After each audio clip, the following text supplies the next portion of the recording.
the camera that slowed me down, the camera that made me fall in love with just taking pictures on the random. Ladies and gentlemen, and pixel enthusiasts, today we're going back, way back, before sleek, mirrorless, beautiful, multi-million pixel beasts, and the thought of 1.3 million megapixels was hot stuff. And you can see that's a 5.5mm 2.8. So we do actually have a live view mode on a camera from the year 2000. I can't believe how good quality this baby is. And that's what a smart media card looks like. This particular one is 32 megabyte. Transfer device, I bought one of these off eBay. Easy peasy, 25 bucks. And then we can switch between different modes like macro mode, etc. Definitely fits in a pocket. You can see it's still buffering from that last shot. If I press the shutter, that optical viewfinder is hidden behind that lens protector essentially. But on the top as well, pretty simple get to work menu button. And then obviously we have an optical viewfinder, which we love. Self timer if you want to take selfies of yourself looking like an idiot. And you're able to manually set the flash there. And there it is. Camedia C-360. Make my image. And then look, it takes a second to get to work. Eventually, there you go. It's done when that green light stops flashing. So all in all, a really, really robust camera. You can see the size of it. Definitely fits in a pocket. I mean, heck, it takes about... And there it is. Camedia C-360L. Some loose specs then. Like I said, CCD sensor, 1.3 megapixel. Takes 4 AA batteries. 4 of them. And it goes through them, trust me. I went ahead and got rechargeable ones off Amazon. So I could just recharge them and save the planet, or try to save the planet. 4 of those, and it'll take, I think, something like 500 shots, which is a lot of images. That's about $2 million worth of film. Making images with this camera is like a spiritual experience. First, you open the shutter. Then you wait 3 seconds, and you wait a little longer. Patience is the aim of the game with this camera. It has a shutter button on the top.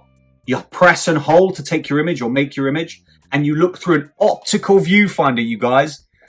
Through that optical viewfinder, it has about 1% coverage, and it tells you nothing else. It's just a straight through viewfinder. It's actually not bad.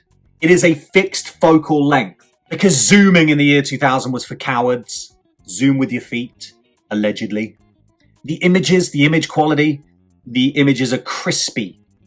Not crispy like as in sharp, crispy like as in you take a picture of that dog and you're like, is that a poodle or a tumbleweed? But it's still an image that you took. It still sparks nostalgia, and I guarantee it'll make you smile. Perfect when you want your memories to look like they were printed on a potato. But still, you're still making images. You're still able to be a photographer, and it's not your cell phone, and you don't look like a douchebag making images of your cell phone and freaking everybody out. You look like a little bit of a hipster, OG, cool. People are like, oh my God. People might be like, oh my God, buy that guy a shot of tequila because he's awesome. Probably not. Probably not. We do have different modes. We have macro mode, landscape mode, both of which are shit. The obligatory unboxing directly from Goodwill shop, which kind of everybody does, but that's it. Look at this. Kind of new old stock in the box. The guy that had this before, I think it was like one owner, judging by the pictures on the smart media card, but really good condition. Like I said, it's like new, mint, some might say. I mean, back in the day, this would have been very expensive, around about $700. Today's money, $1 million. Look at that. The lanyard is even still in its original packaging. I'm never going to use that. I'm a peak design man. A CD-ROM back in the day, but probably has porn on it. I hope so. Definitely going to keep it.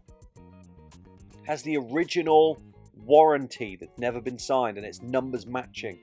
So that's pretty cool. Pretty cool and old school. So here it is then. Have a look. I'll give it a little dust off. and then we'll be good to go. This takes AA batteries, like I had said before, 4 of them, and this battery chamber looks amazing. Sometimes there's oxidization, but not this one.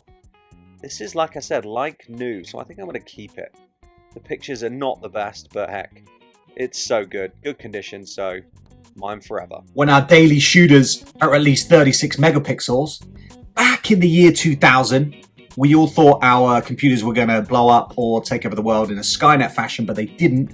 We all just got really drunk and vomited. Companies such as Olympus, Nikon, Canon, and the wonderful Pentax started delving into the digital camera world. Back then, unlike our beautiful cameras of today, CCD seemed to be the sensor that everybody used. They were, like the movie cameras, able to create beautiful colors, but the technology was still lacking.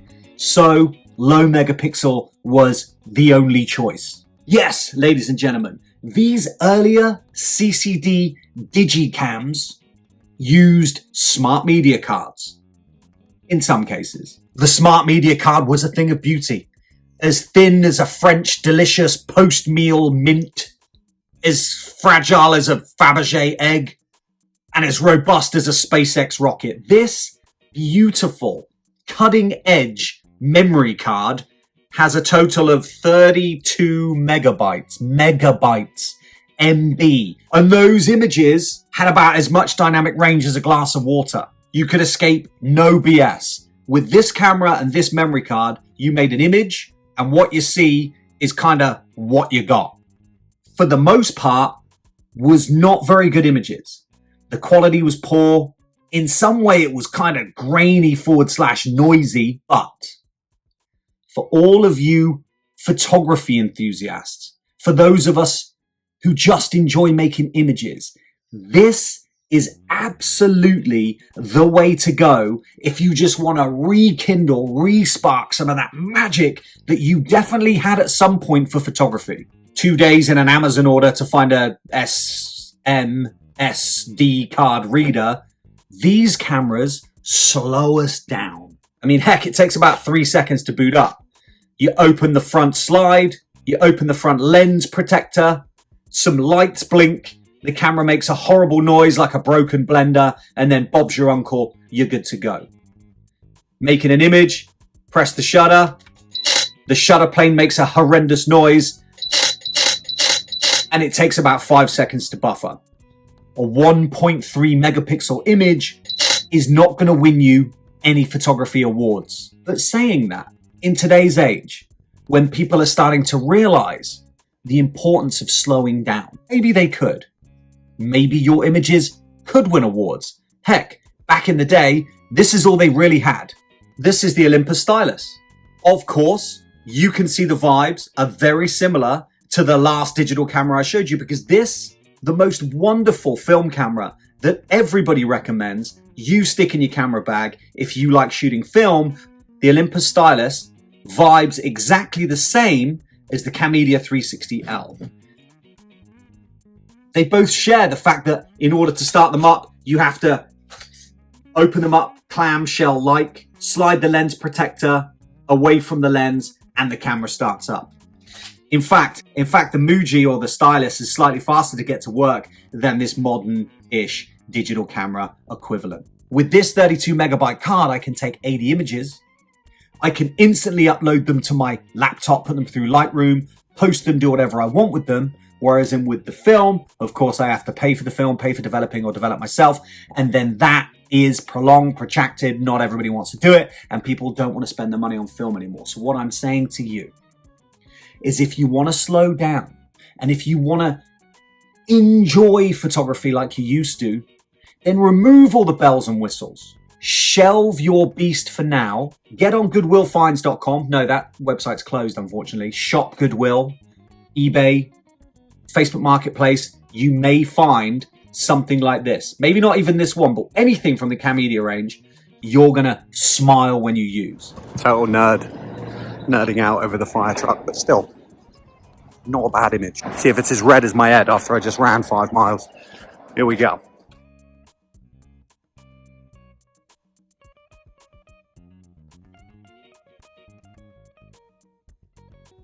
So for just a quick throw in the bag pocket digicam, it is still rather chunky. I mean, you know, the modern-ish, the later 2000s digicams, those 16 megapixel, your Nikons, you know, there's something about having 1.3 megapixels and a slow camera that just kind of inspires. I do also really like a G-Wagon. I would never own one because they're a bit ostentatious, but look at those vibes.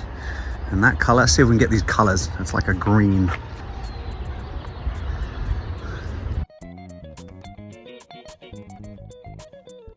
So I was a little hasty in my recommendation for this as an everyday camera. Cons is it's really slow to get to work. But then that is a plus for me as well, as I did slow down. I'm used to lightning fast with my camera, with my photography gear, and I'm used to getting exactly what I want.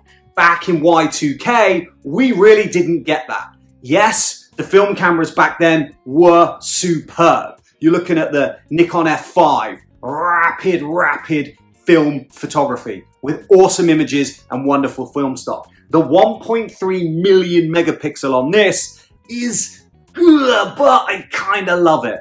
Do you know what I'd liken this to? That's right. If you've ever shot a folding camera, then you kind of know how long it takes to compose and get those beautiful shots. But the shots you get are interesting. No, this is nothing like medium format. No, this is not going to give you beautiful, crisp, lovely medium format images. But what it does is, like the folding camera vibe, is it gives you that slowed down, considered composition. So if you're trying to spark your love for photography again in 2025, you're just starting out, you're going to a festival. Don't take this to a festival, although that might be cool. Imagine that at Reading Festival. Hold tight, everyone. Cheese. It wouldn't work. It wouldn't. But this would totally work. Thank you for stopping by. Thank you for watching my review on this beautiful D360L. I will see you guys on the next one. Take care.